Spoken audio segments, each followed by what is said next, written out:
Hi, I'm Donna Jordan, and today I'm going to show you how to make a quilt from all your leftover bits and pieces and scraps. This is the question I get asked most often. What do I do with all of my scraps? Because every time you make a quilt, you have a little bit left over. Some quilts you have a lot left over, and they're not always the same kind of piece. Sometimes it's a remnant, sometimes a jelly roll, sometimes a 5-inch square, and it can be challenging to figure out how to blend all of these together. But this one's going to be pretty easy because we're going to make the everything bagel of quilts. I'm going to use all kinds of different fabrics, all kinds of different styles, and the only consideration we have is that we're going to use an accent fabric. And I've already picked one out. I've picked this dark accent. So I'm going to keep all of my prints that are going in here, I'm going to keep them light and medium so we will have contrast between these and the accent. Once you have all of your fabrics picked out, the cutting is very easy. Everything is going to get cut into 2.5-inch wide strips, which is the width of a jelly roll. And what's actually very convenient is that the other pre-cuts are all a multiple of a jelly roll width. So if you have a charm square, it's just as wide as 2 jelly roll strips. It's 5 inches. So we'll split this right down the middle. And now we have 2 pieces that are the width of a jelly roll. If you have a layer cake square, it's 10 inches wide. So I can get 4 2.5-inch strips from the layer cake. Now, of course, if you have any fat quarters, bigger scraps, remnants like this, you can go ahead and cut these into 2.5-inch wide strips.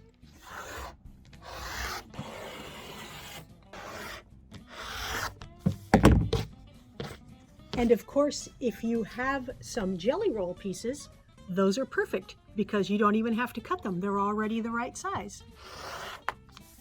All right, I've got a decent sized pile here, and you're probably wondering, how much should I cut? You're going to need about the equivalent of 1 whole jelly roll's worth of pieces. I've actually already made one of these quilts, and I did it using 1 whole jelly roll because I wanted to make sure the pattern worked and I had all the sizes correct. It came out 50 by 64 inches, and that's what size we're going to make with our scraps. And one thing to keep in mind, you don't have to use scraps. If you want to use a whole jelly roll, I've written the pattern so you can make it that way, or you can use scraps. Once you have enough pieces cut, we're ready to start sewing. Now the quilt is made up of 20-inch segments and 10-inch segments. So your longer pieces, we don't have to worry about those for now, but all these shorter ones, we need to take over to the sewing machine. We want to turn all of these into lengths that are at least 20 inches. So I'm just going to take 2 pieces, stitch them together, and I have a little measuring tape on here. If you don't, you can bring a ruler over. So if it's 20 inches or more, we're done. This is not quite. So I'm going to grab another piece and stitch it onto the end so I get at least 20 inches.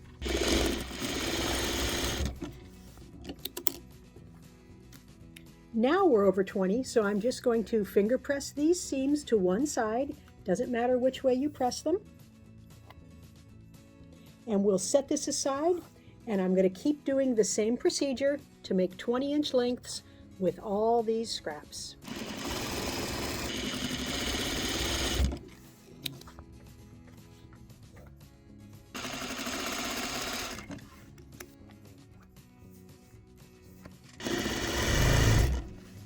Okay, I've got quite a few of these pieced sections here, and even though I finger pressed, I'm going to give them just a quick ironing to make sure they're nice and flat before I cut them to the sizes we need. Now these are ready to trim to size, and here's what we're going to need. We need 64 that are 20 inches long and 32 that are 10 inches long. So you could have gotten that if you'd made 80 of these at least 20-inch segments, but I didn't make 80, I only made 75, and let me show you why. So I'm putting this on the 20-inch line here, and that's where it stops. So this little bit here, that's going to be extra. And I'm going to get a nice little scrap piece off of a lot of these. And so what I'm going to do is then take these over to the machine and stitch them up into some more strip units. That's why I didn't make quite as many as I needed, because I knew I could use these guys up, and then instead of making more scraps, I will be using more scraps up. So you might be wondering, why not just stitch all your scraps into one really, really long piece? It'd be a half a mile long, but then you could cut all of your 10s and 20s out of that, and you wouldn't be building up more scraps here. You can do it that way, but it's a little hard to work with a really, really long piece like that. It's hard to iron. It's also hard to tell if you've stitched enough scraps to make your whole quilt. So when you make it in separate pieces, you can count and you can tell if you have enough. And I'm going to take all of these guys and stitch them back together, so I'm still going to end up with no waste. Another thing to keep in mind, if you have some 10 and 20 inch pieces, some long scraps, like those I set aside earlier, you can use those for your 10s and 20s. They do not all have to be pieced. Of course, if you want to cut these up into smaller segments and piece them together for a scrappier look, you can, but they will look fine in these sizes with no pieces also. Okay, we've got all of our 20 inch and all of our 10 inch segments, and we're ready to cut up our accent. Now the accent gets cut all into 2.5 inch squares. So I'm going to cut 10 2.5 inch strips and then subcut it into the squares. Now this is a free pattern that we have on our website, so you don't have to remember any of these numbers. And I would recommend, if you're going to make this quilt, to get that pattern and follow it, and that will make it a lot easier for you to get your project finished.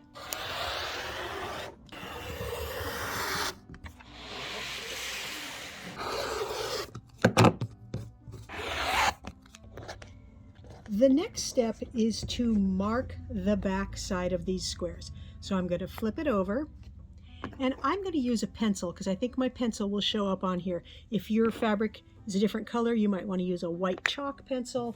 And I'm just going to draw from corner to corner a light line. And I'm going to go ahead and do that on all of the squares. I'm heading back to the sewing machine with all of the 20 inch pieces and the accent pieces, and we're going to sew one accent square on each end of all of these. So the accent pieces, this one got the line drawn that way, and on the other end I've got the line drawn the other way. So I'm going to stick a pin here so that that won't move while I'm stitching this end, and I'm going to stitch right along the drawn line. And then do the same thing on the other side.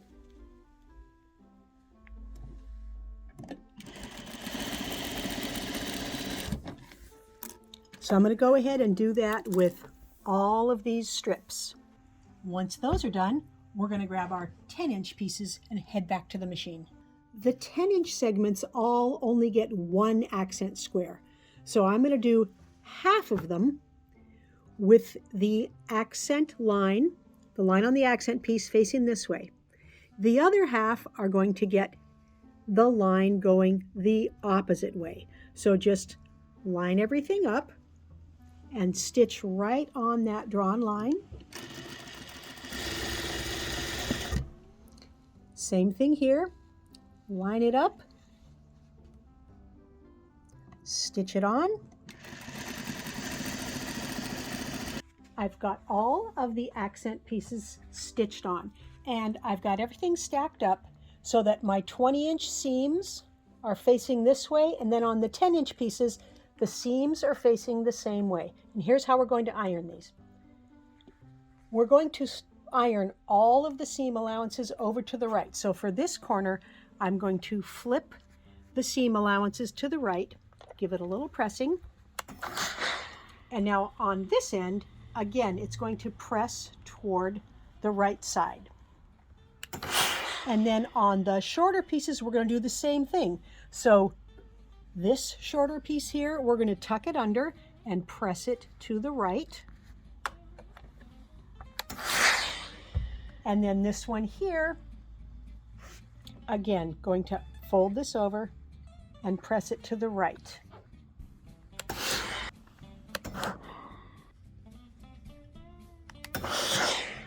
The last step is to trim off the excess from the seam allowance here. So I'm just going to leave a 1/4 inch and trim these 2 layers here.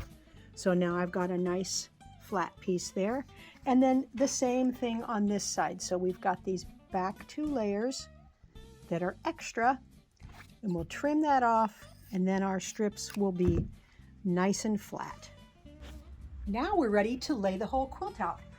So I'm going to start in this bottom corner here, and I'm going to take 2 of the 20-inch segments, one this way and one flipped around. Then I'm going to take 2 more, and right now I am not going to worry about what fabrics are where. What fabrics are landing where, what colors. I'm simply going to lay these out. So when I flip it around, we end up with a diamond right there. Now we're going to take 2 of the short 10-inch segments, one of each kind,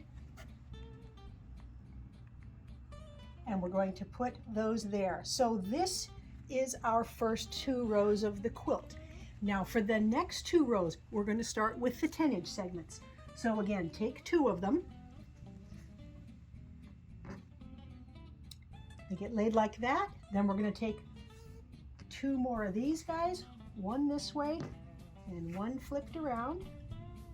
And now you can start to see these accents are going to get sprinkled throughout the quilt. This one goes here. This one gets flipped. So every row has 2 sets of 20 and 1 set of 10, and they're alternating the directions or the sides that they're on. So let me keep laying it out so you can see what it's going to look like.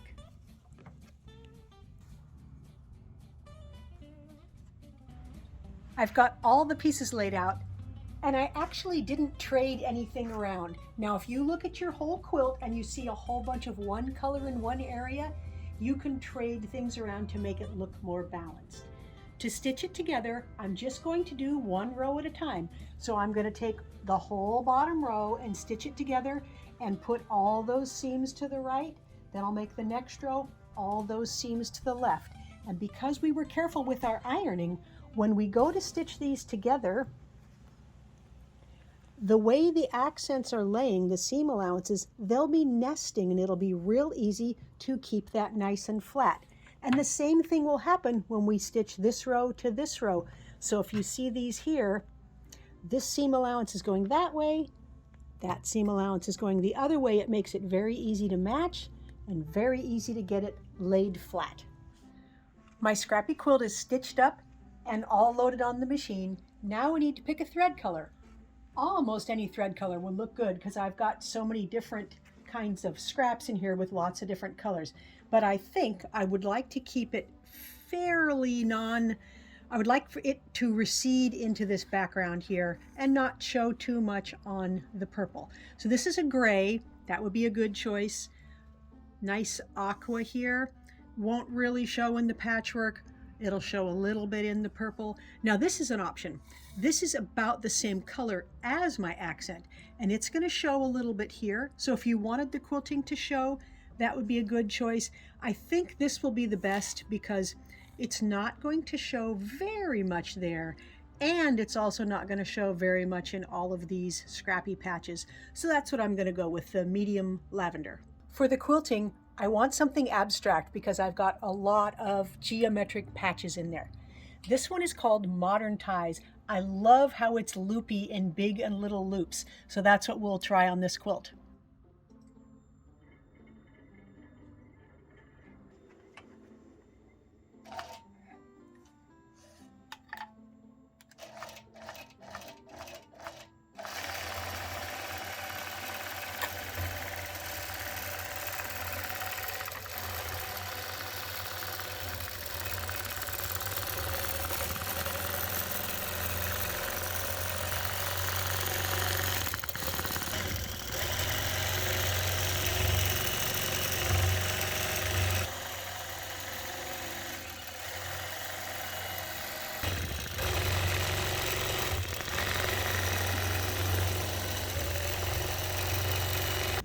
the scrappy quilt is all done, and I'm really very happy with how it turned out. Now, I used lots of different kinds of fabrics in here, but I think the thing that makes it look good is that the accent is dramatically different in color than all of my scraps. Now, I have prints, I have little kid prints, I have batiks, I have some metallic prints, some K facet. I have all kinds of fabrics in here. Now, if you want to sort your scraps a little bit and do all batiks, it might look a little less scrappy than this, but I like this because I can see a bunch of different projects that I've made and I can remember them when I see all of the different fabrics. Now, it turned out 50 by 64. And again, this is pretty easy to make different sizes, and the free pattern that we have included on our website will give you some options for different sizes. I want to show you the one made out of the jelly roll again. So this again, it's one complete jelly roll, and I still think it looks good to have the accent be a different color than the strips, because it makes the pattern show up better and it makes all the strips show. So these are just 20-inch pieces and 10-inch pieces. So it's a pretty easy quilt to make, and it's a nice lap size. Now, as I was making this quilt, I really wasn't sure how well it would turn out. I thought, maybe it's going to be too scrappy. I may not like the result.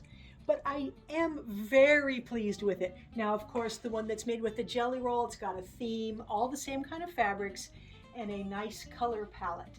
But let me know which quilt you like best. Leave us a comment and let me know, scrappy or jelly roll. Thanks so much for watching our tutorial today. We hope you enjoyed it. Now, we're going to do a giveaway. We always do a giveaway at the end of the videos. This is a Drunkard's Path quilt that I made.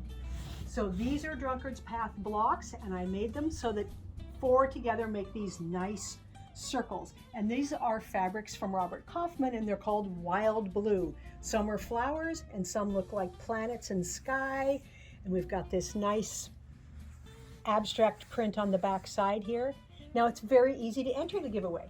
All you do is click the link that's right below the video that says giveaway, and that'll take you to our website where you enter your name and your email address, and we can send this to a winner anywhere in the world. So good luck. Now, if you like our videos and you want to support us, the best thing you can do is subscribe to our YouTube channel.